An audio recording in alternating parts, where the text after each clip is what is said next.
Prayer by the chaplain.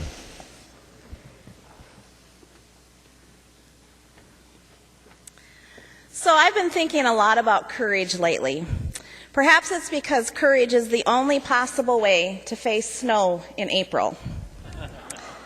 Perhaps more so because my job as a chaplain allows me to see people living courageously in the midst of challenging conditions. Ralph Waldo Emerson said, "Whatever you do, you need courage. Whatever course you decide upon, there is always someone to tell you that you are wrong. There are difficulties arising that tempt you to believe your critics are right. To map out a course of action and follow it to an end requires some of the same courage that a soldier needs. Peace has its victories, but it takes brave men and women to win them. I have heard it said that courage is not the absence of fear, but rather the willingness to move forward in spite of the fear. Our state is in need of leaders like you, who are willing to move forward in spite of fear. So this morning, as you open this session, I would like to offer a prayer for courage. Divine One, may we find ways to meet each day with courage. May we choose to act in spite of our fear. For these servants of the state, grant courage in abundance. As they go about this day, may they be mindful of their own strengths and weaknesses, so they may boldly step out in new ways. Allow them the courage to speak when they need to speak, as well as the courage to remain silent when silence is required. Most importantly, in this place, where so many challenging conversations are had, where decisions don't always come easy, let the spirit of peace fill each one. May it be so. Amen. The chaplain for today is the Reverend Jenny Eagleman, chaplain at the United Hospital, St. Paul, Minnesota. Pledge of Allegiance. Please remain standing and recite the Pledge of Allegiance to the flag of the United States of America. Pledge allegiance to the flag of the United States of America and to the republic for which it stands, one nation under God, indivisible, with liberty and justice for all.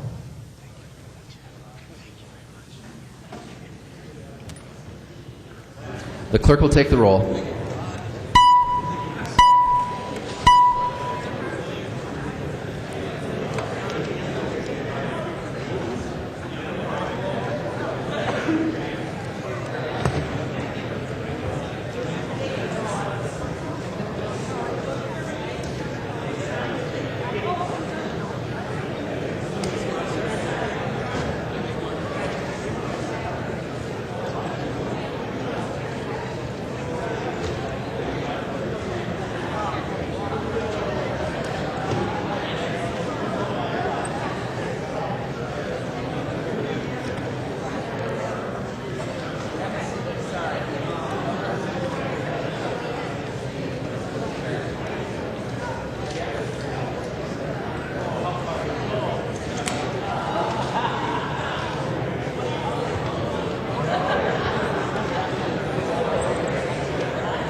The clerk will close the roll.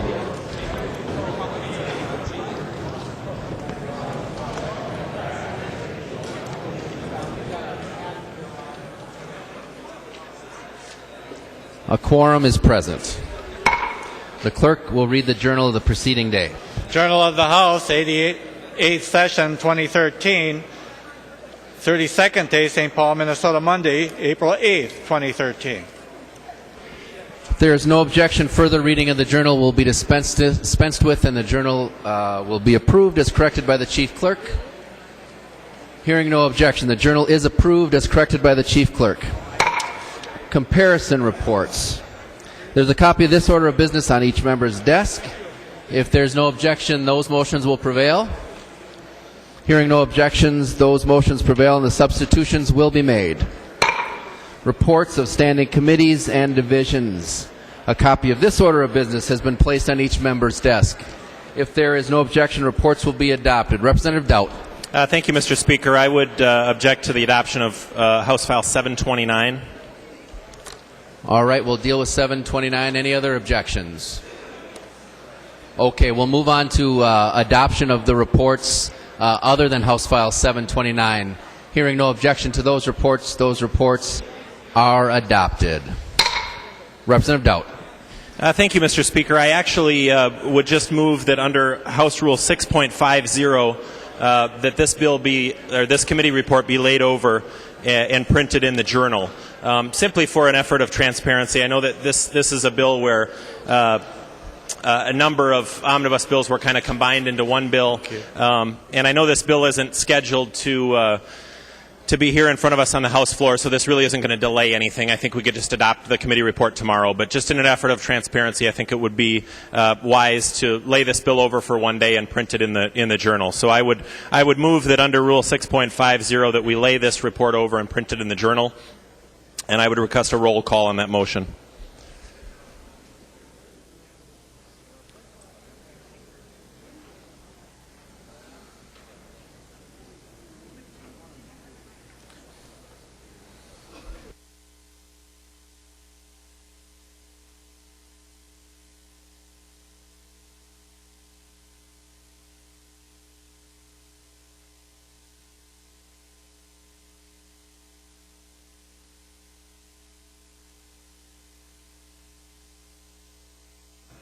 A roll call has been requested. There's 15 hands.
All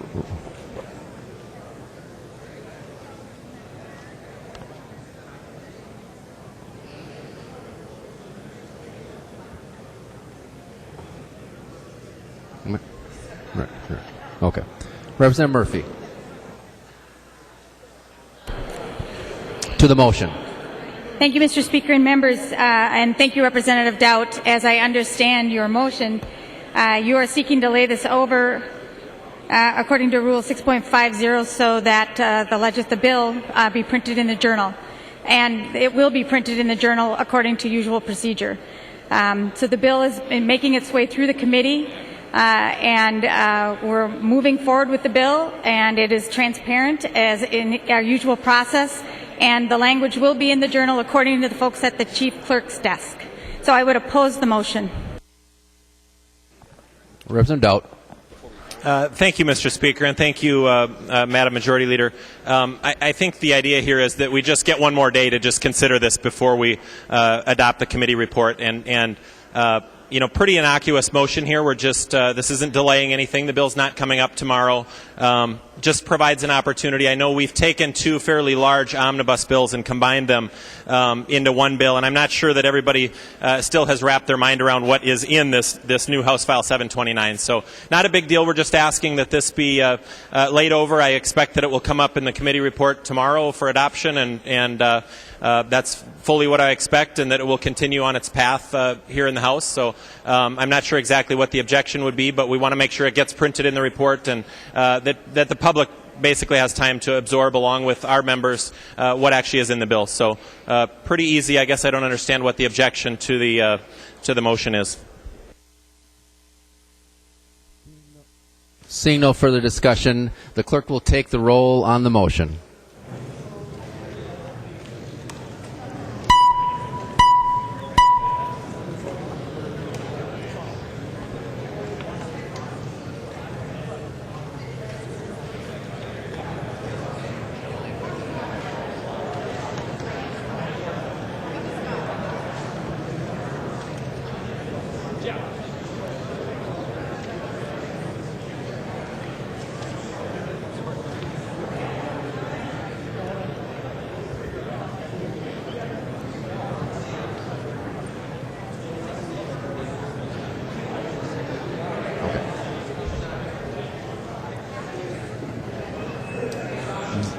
The clerk will close the roll. Representative Allen votes no.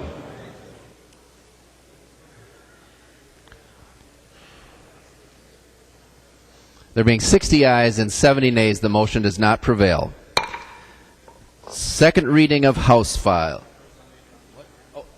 Yep. The question then recurs on the adoption of the report. Hearing no further objection, the report is adopted.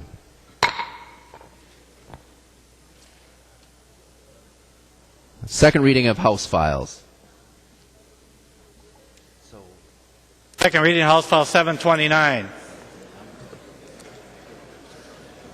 Second reading. Second reading, House File 742. Second reading. Second reading, House File 819. Second reading. Second reading, the House File 1069. Second reading. Second reading of Senate Files. Second reading, Senate File 442. Second reading. Second reading, Senate File 1086. Second reading. Introduction of bills. The following House Files have been offered for introduction today. The Chief Clerk will report the House Files and give them their first reading.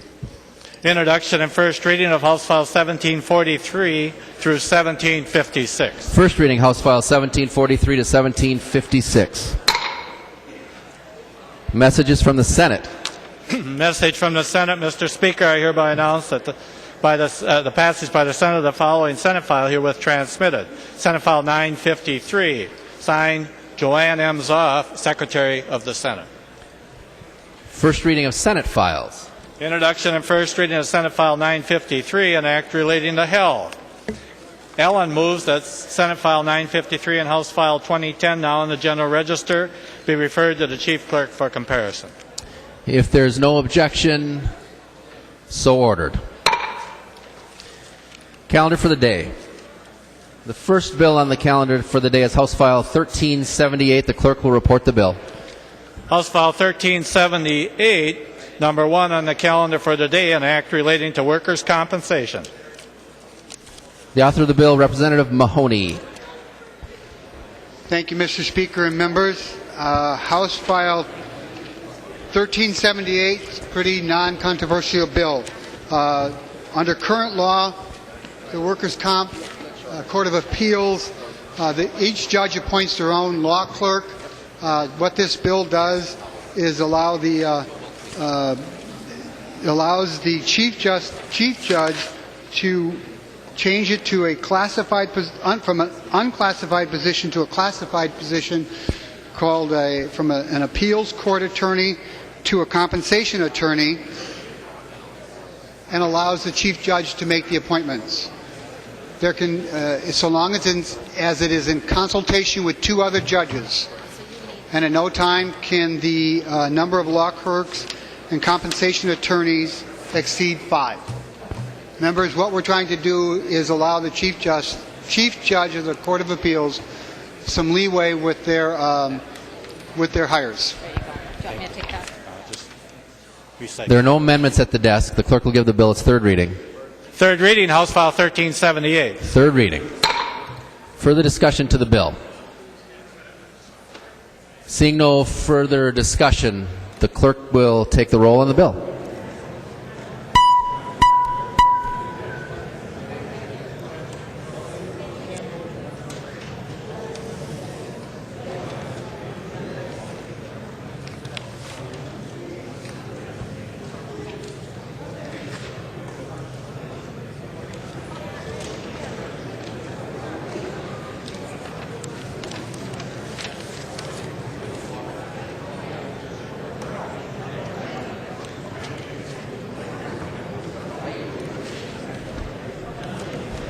The clerk will close the roll.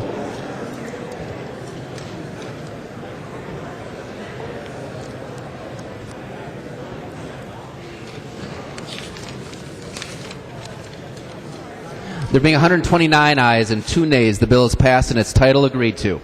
The next bill on the calendar for the day is House File 504. The clerk will report the bill.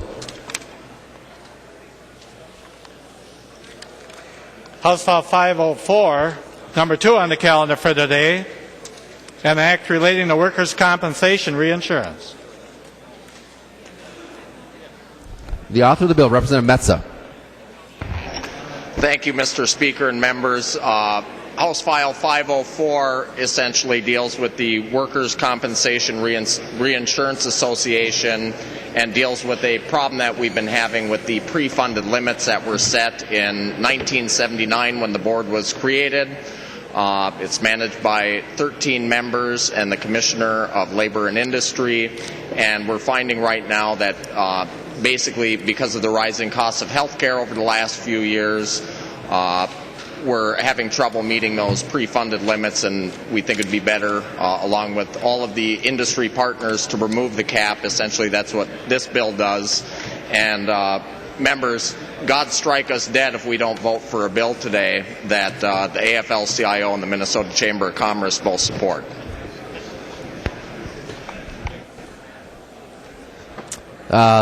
No amendments at the desk.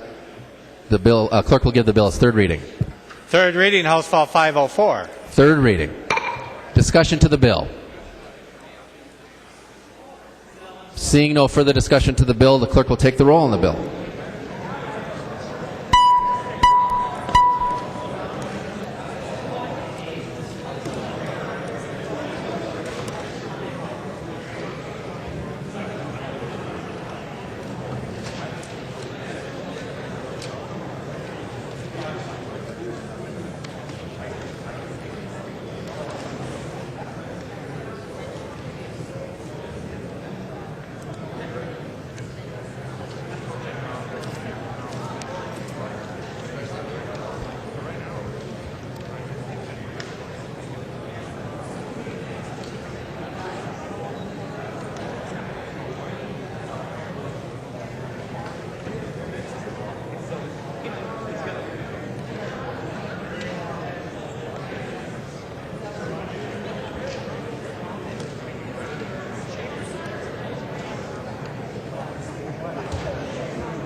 Clerk will close the roll.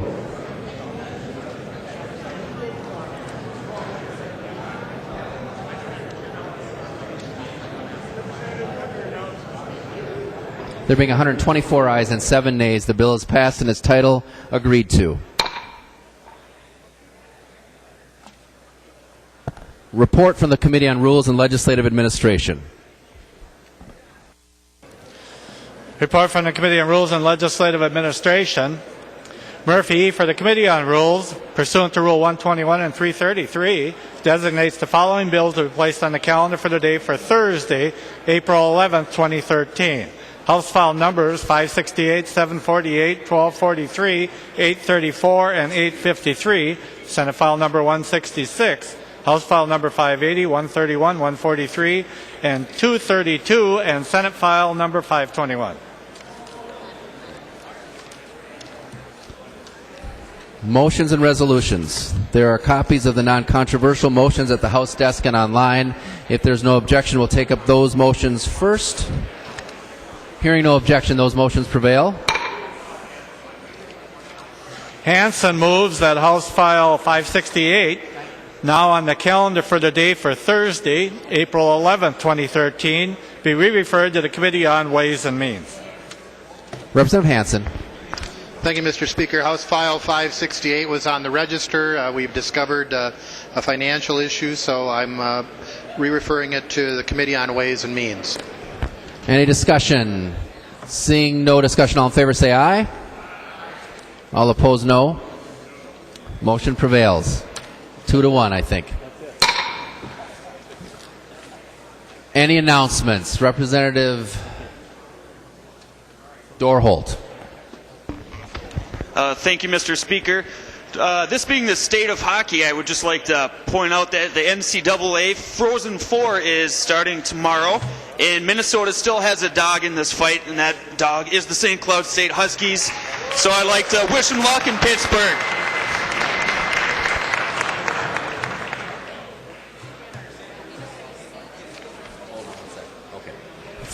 Further announcements? Seeing no further announcements. Oh, Representative Carlson. Members, the Ways and Means Committee that was scheduled for this evening is canceled. We completed our agenda this morning, so no need to meet this evening. Representative Liebling. Thank you, Mr. Speaker. Well, one announcement about a meeting canceled and another one about an extra meeting. Members, the Health and Human Services Policy and Finance Committees are having a joint hearing at 4 o'clock in room 5. This is about the PMAP program, Prepaid Medical Assistance Program, that's run through the HMOs. This should be of interest to a lot of members who may not be on those committees, and I just want to let you all know it's an informational hearing, just the first start in what may be a lot of informational hearings about this topic that's so important and covers so much of our state budget. So I just wanted to alert everyone and invite you to please come and hear the information being presented. That's in room 5 at 4 o'clock. Thank you. Any further announcements? Representative Lincheski. Thank you, Mr. Speaker. The Tax Committee will meet at 1 o'clock. Seeing no further announcements. Representative Murphy. Thank you, Mr. Speaker. I move that when the House adjourns today, it adjourns until 3 p.m. Thursday, April 11th, 2013. Representative Murphy moves that when the House adjourn today, it adjourn until 3 p.m. Thursday, April 11th, 2013. All in favor say aye. Aye. All opposed, no. Motion prevails. Representative Murphy. I move that the House do now adjourn. Representative Murphy moves that the House do now adjourn. All in favor say aye. Aye. All opposed, no. Motion prevails. The House stands adjourned until 3 p.m. Thursday, April 11, 2013.